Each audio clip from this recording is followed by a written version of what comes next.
Assalamualaikum warahmatullahi wabarakatuh. Waalaikumsalam. Kenalin dulu sebelumnya teman-teman, nama saya Muhammad Ronaldo. Dan saya Gianluigi. Selamat malam bapak-bapak semuanya. Selamat malam bapak-bapak semua. Bapaknya selfie. Di selfie dulu kita. Mantap. Siapa bapaknya lagi selfie, kita foto dulu. Hari ini Bang, Ya. pembahasan dan diskusinya cukup panjang mengenai Mas Gibran Rakabuming. Oke. Mas Gibran Rakabuming, seorang anak presiden. Betul. Seorang pengusaha. Betul. Dikenal aktif nge-gym dan jualan pisang di Sang Pisang. Bukan, itu Kaisang. Oh, itu Kaisang. Kebalik. Sorry. Tolong jangan dibeda-bedain gitu loh. Maaf. Mas Gibran itu adalah sosok yang kontroversial. Kok bisa? Bahkan terakhir di nikahan adiknya, Mas Kaisang, cuman satu-satunya anggota keluarga yang nggak mau pakai baju adat Jawa. Dia pakai baju singlet. Itu anaknya Mas Gibran. Tapi kan dari bapaknya dong pasti dong. Bukan. Hari ini kita membahas Mas Gibran.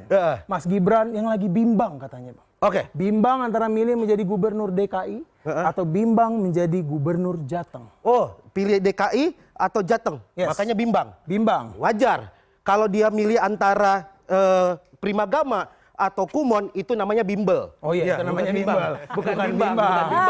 Bimbang. Ya. Dan lagiannya kalau kita ngomongin masalah Mas Gibran, Iya. tadi pembahasannya juga ada PKS. Betul. Yes. Begini, Mas. Kalau aku ya, Mas ya, setuju. Kalau misalnya Mas Gibran ini tidak mencalonkan di Jakarta. Loh, kenapa gitu? Bukan apa-apa. Kalau Mas Gibran mencalonkan di Jakarta dan menang, yang kasihan partai-partai lain, partai PKS juga. Kenapa? Masa kalah sama bapaknya, kalah juga sama anaknya? Oh iya, benar juga, benar. Masa turun-temurun. Masa turun-temurun kalahnya Benar. Ya jangan loh. Tapi tadi kalau kita lihat ya, tadi Mas Gibran juga gabung di Zoom. Iya. Terlihat dia kayaknya tuh nggak mau disangkut pautkan dengan Pak Jokowi ayahnya. Oh iya, betul. Kayak gini, Mas Gibran, kita mohon maaf dulu sebelumnya. Iya. Ayahnya Mas Gibran itu adalah Pak Jokowi. Betul. Presiden Indonesia. Betul. Apapun yang Mas Gibran lakukan, pasti orang akan berpikir anaknya Pak Jokowi. Betul. Lain kalau misalnya Mas Gibran adalah anaknya Epan. Enggak, Epan siapa ini? Bapak nggak tahu Epan ini siapa? Ada paman saya, Bang, pengangguran. Itu dia mau ngapain juga nggak bakal ada yang tahu.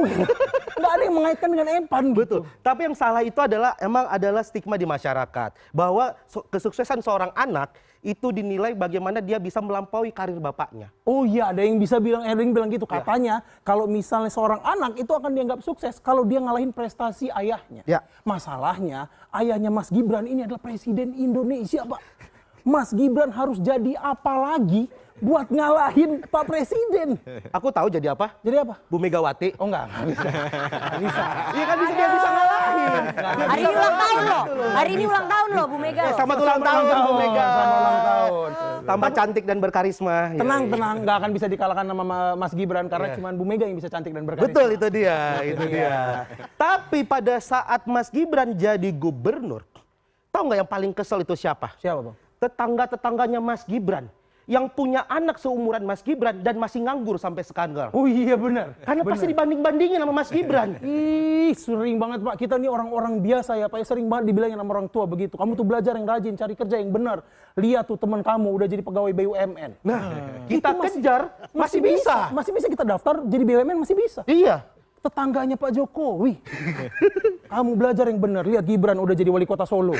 Bentar lagi jadi gubernur. Gimana ngejarnya Pak? Susah banget itu masih ngejarnya. Itu anak tetangganya mau jadi apa? Satu-satunya kesempatan jadi Bu Megawati. Udah. Nggak bisa. Tetap nggak bisa Bang. Tetap nggak bisa. Tidak bisa. Tapi pencalonan Mas Gibran jadi gubernur, ya. Ini berlebihan respon-respon orang. Bahkan ada pakar yang bilang, Mas Gibran kalau jadi gubernur di Jateng, tidur aja jadi. Tidur aja jadi. Merem. Maksudnya merem kan pasti tidur gitu loh. Nggak mungkin kan merem itu bangun. Benar. Kan. Maksudnya kan tidur aja jadi. Kan nggak mungkin. Kan nggak masuk akal. Bakal terlihat aneh. Orang lain kalau bangun tidur sikat gigi. Masa Mas Gibran bangun tidur dilantik? Ya nggak mungkin. Sambil sikat gigi. Sambil sikat gigi. Itu orang nanya, Mas mau jadi apa? Dijawab, jadi Bu Megawati.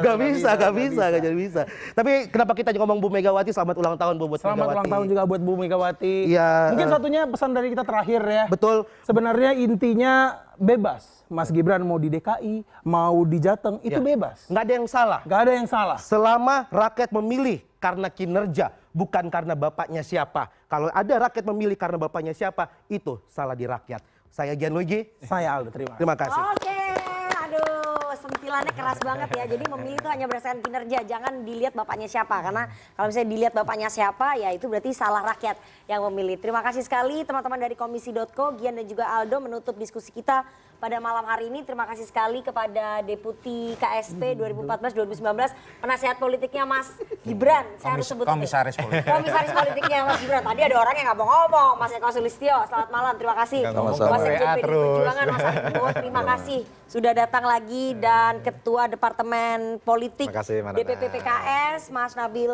Fauzi, dan juga Direktur 5 Bang Ray Rangkuti. Terima kasih sudah hadir malam hari ini.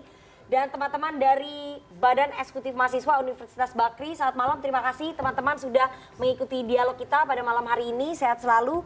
Dan itu tadi perbincangan kita selama 1,5 jam ke depan membahas karir politiknya Gibran akan seperti apa. Kita tunggu keputusan akhir nanti di tangan PDI Perjuangan. Kita ketemu lagi Senin depan jam 20.30 waktu Indonesia Barat. Saya Rifana Pratiwi pamit. Selamat malam dan sampai jumpa. Kalau HP-nya sih.